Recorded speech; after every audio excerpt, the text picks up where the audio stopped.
Alors vous avez tous des questions et je vous dis, ce que vous allez voir dans cette interview, c'est complètement dingue. On a halluciné avec la production, vraiment des révélations qu'a pu nous faire le procureur. Déjà merci à lui, vraiment d'avoir répondu à nos questions et d'avoir répondu positivement à notre demande d'interview. Valérie Benaïm, vous avez posé une question au procureur, quelle était-elle? Première question, qui avait-il dans l'ordinateur de Christian Quesada?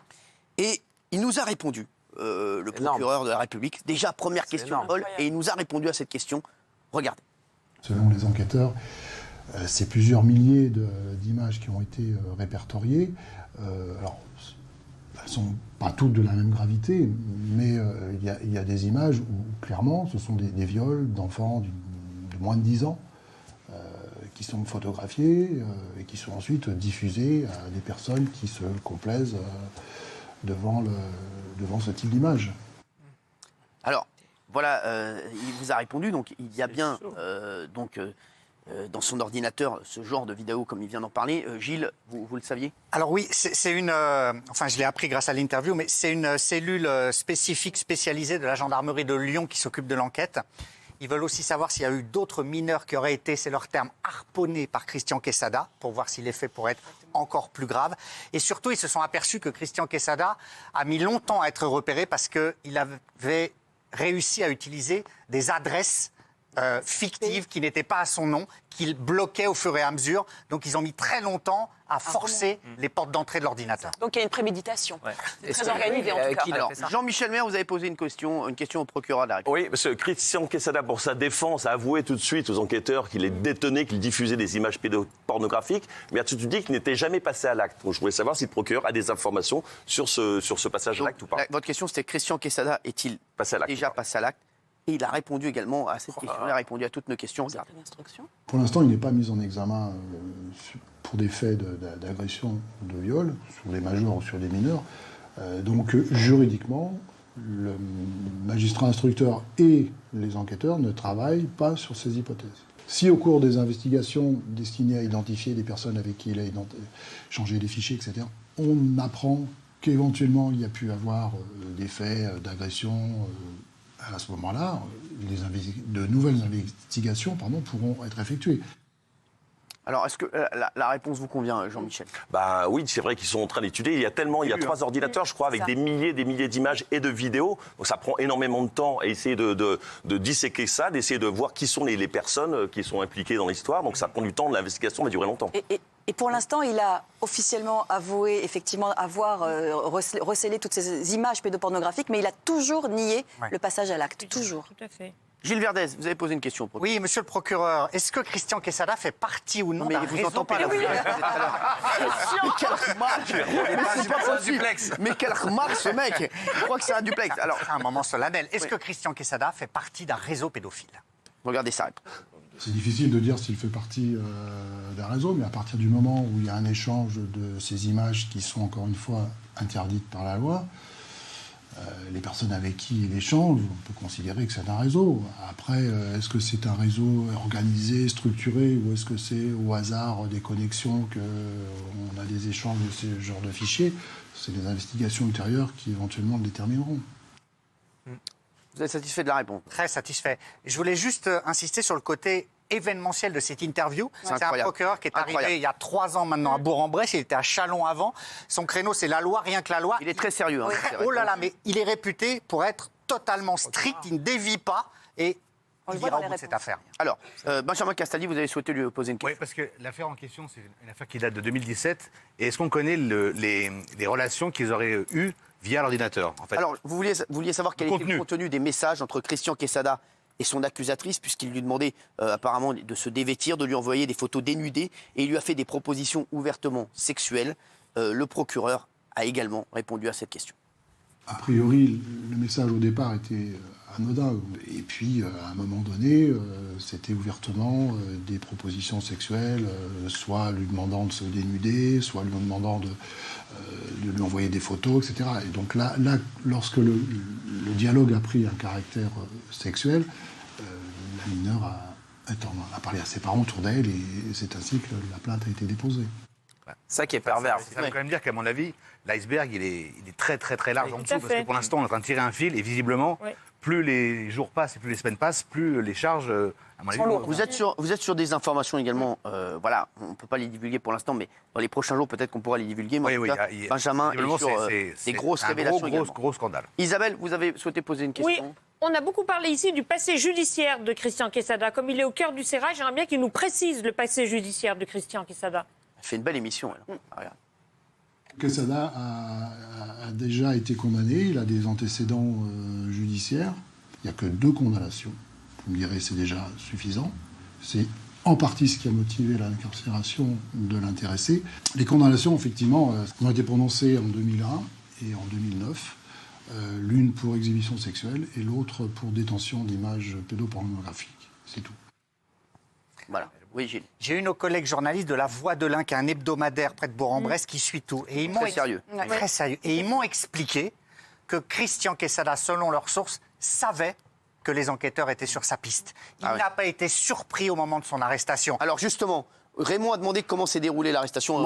Moi, c'est ça que je voulais savoir parce que je me dis, depuis mai 2017 que cette jeune fille a déposé plainte, on l'arrête en mars en nous expliquant que parce qu'il avait fait des jeux télé, on a eu du mal à l'attraper. Moi, c'est ça, je voulais savoir comment s'est déroulée son arrestation. Regardez. L'interpellation s'est déroulée, je dirais, dans de bonnes conditions, dans la mesure où les enquêteurs savaient qu'ils n'avaient pas affaire à un dangereux criminel. Ils sont allés tout simplement à son domicile, ils sont allés l'interpeller, ils l'ont conduit dans les locaux de la gendarmerie, ils lui ont signifié les raisons pour lesquelles il était en garde à vue, lui ont notifié les droits qu'il avait d'être examiné par un médecin, de faire prévenir quelqu'un de sa famille, d'être assisté par un avocat, l'ensemble des droits qui sont attachés au statut de garde à vue. Et ensuite, les enquêteurs ont commencé leurs interrogatoires. Alors justement, Géraldine, votre question, elle suit un peu. Ça suit absolument la question de Raymond. C'est comment Christian Quesada s'est-il comporté face aux policiers? Quelle a été sa réaction? Alors, j'ai vu un tweet qui était très drôle. Ils ont dit, encore une fois, il a répondu à toutes les questions. C'est vrai que c'est assez drôle. Regardez. Je peux rebondir, c'est qu'il a reconnu les faits, qu'il n'a pas eu beaucoup de difficultés à les avouer.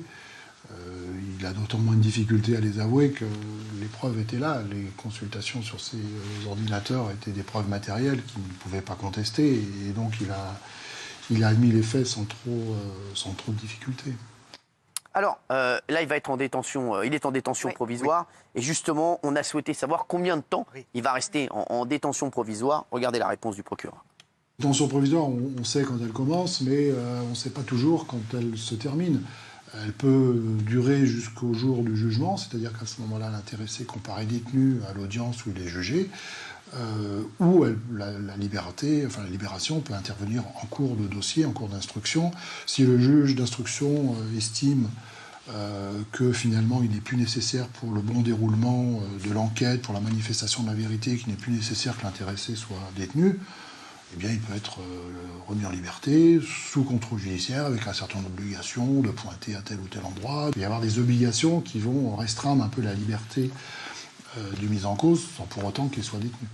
Alors, vous avez vu, donc, et on le sait, il nous a répondu aussi, il paraît que l'enquête durerait entre 6 mois et 1 an. Ça va durer entre 6 mois et 1 an. Oui, Jean-Michel. Le procureur ne le dit pas là, mais je pense que les enquêteurs pourraient nous le dire, c'est que l'arrestation d'une personne comme Christian Quesada est toujours délicate, parce que contrairement aux gangsters pour qui la prison fait toujours partie du potentiel, ça peut toujours se passer, ils le savent très bien, les gens comme Christian Quesada qui sont accusés de pédophilie, souvent veulent mettre fin à leur jour au moment de l'arrestation. Donc on est obligé d'arriver et les prendre par surprise pour éviter qu'ils se fassent justice eux-mêmes, pour qu'on puisse justement faire justice pour les victimes. Alors après, on aura justement, on peut rebondir là-dessus, parce que c'est sur la question de Kelly. Gilles voulait dire quelque chose. Juste un mot concernant sa défense. Oui. Ce qu'il faut noter et qui est étonnant, c'est que pour l'instant, il a une avocate de Bourg-en-Bresse qui était une avocate commis d'office, c'est-à-dire que c'est pas quelqu'un qu'il a choisi. Ah, d'accord. Et pourtant, il a les moyens financiers. Bien et cette sûr. avocate, il y a encore quelques heures, s'interrogeait pour savoir si elle allait continuer à suivre le dossier ou si Christian Quesada allait choisir un autre avocat. En tout cas, très bonne info, elle oui. va demander une remise en liberté dans D'accord. l'attente du procès. C'est ce qu'elle Alors, c'est ce qu'elle justement, Christian Quesada, vous avez... Justement, j'aurais voulu savoir s'il avait un traitement particulier en raison de sa notoriété. Eh ben, il nous a répondu, le procureur. Regardez. Alors, je vais être assez clair, et peut-être je vais décevoir tout le monde, mais le fait que l'intéressé soit connu, ça n'a aucune incidence sur l'enquête.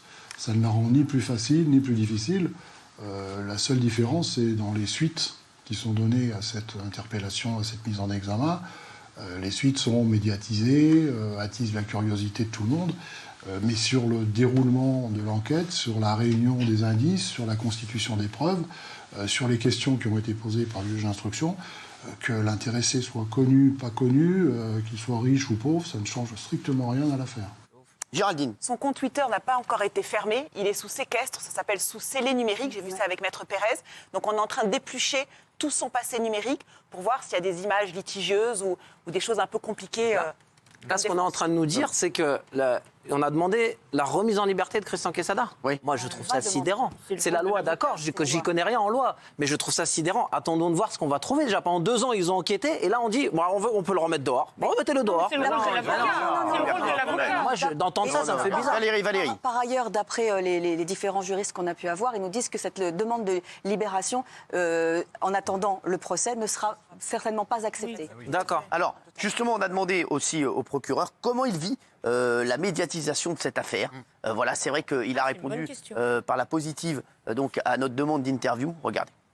L'emballement médiatique qui se produit autour de cette affaire est de nature non seulement à le déstabiliser, mais peut-être à le plonger dans une profonde dépression qui pourrait l'amener à avoir des gestes irréversibles. Donc il convient, quoi qu'il ait pu faire et quoi qu'on puisse lui reprocher, il convient quand même de ne pas oublier qu'il s'agit d'un homme et qu'il faut le protéger, y compris contre lui-même. Et n'oublions pas que Christian Quesada a 2 petits garçons. Oui. Exactement. Alors, après, on va avoir la question de Jean-Michel, parce que ça concerne TF1.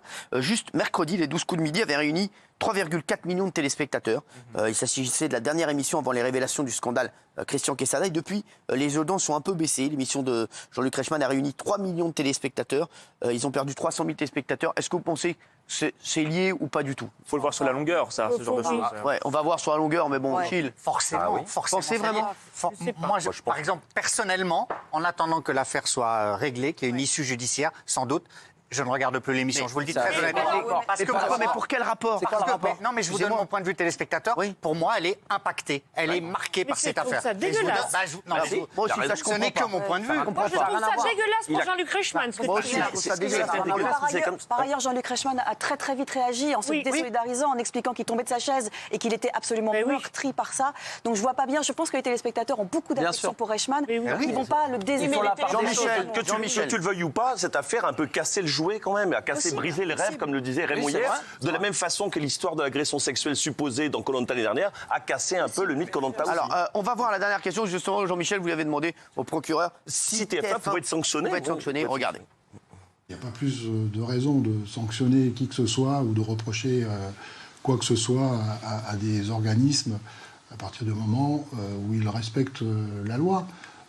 Un repris de justice, même condamné à une peine criminelle, une fois qu'il a purgé sa peine, peut parfaitement être employé dans une entreprise.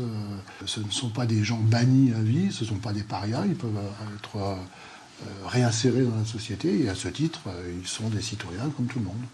Voilà, donc il a bien répondu à toutes les questions. Merci à monsieur le procureur, en tout cas, d'avoir répondu à toutes nos questions.